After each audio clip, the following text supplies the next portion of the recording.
शाहपुर चाकर में press club जे अगूणे सदर अदबी संघ जे कारोबारी कमेटी जे मेंबर ऐं लेखक फ़कीर अब्दुल हक ताहिरी जी याद में ताज़ियती रेफरेंस कोठायो वियो। कलम धड़ियनि ऐं सियासी समाज जे अॻुवान मरहूम खे लफ़्ज़नि जी भेटा पेश कई। प्रेस क्लब शाहपुर चाकर जे ऑडिटोरियम हॉल में थियल ताज़ियती रेफरेंस खे ख़िताब कंदे पीपी जे इतलात सेक्रेटरी ऐं अगूणे सेनेटर राजेश धामरा चयो तामरियतन ऐं MRD जी तहरीक दौरान प्रेस क्लब शाहपुर चाकर जे सहाफ़ियनि कलम ज़रिए ॾाढ ऐं डिक्टेटर शाही खे ललकारियो। जमूरियत ख़ातिर सख़्त तकलीफ़ूं बर्दाश्त कयूं। फ़कीर अब्दुल हक ताहिरी हिकु सचो ऐं साबित क़दम सहाफ़ी हो, खेसि हमेशह यादि रखियो वेंदो।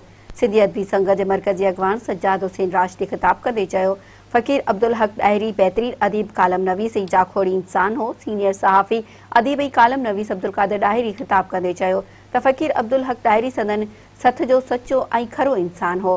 फ़कीरानी तबियत जो मालिक लतीफ़ जो पारखो तारीख़ जो ॼाणू ऐं आदर्शी इंसान हो, खेसि विसारे न सघिबो।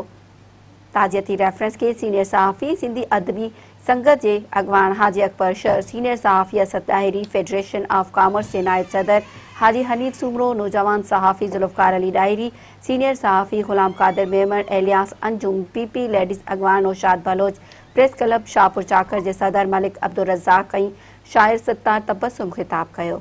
उन मौक़े ते डॉक्टर ग़ुलाम हैदर धामरा, समाज सुधारक आबिद जन्ना, अयास लतीफ़ राजपर, सीनियर सहाफ़ी नवाज़ द्रोही, मोहम्मद अली पल, रेहाना चांडियो, अब्दुल हमीद ताहिरी, अब्दुल्ला मल्लाह ऐं अयास ताहिरी समेत हिकु वॾे तादाद में सियासी समाजी अॻवाननि ऐं कलम धड़ियनि शिरकत कई।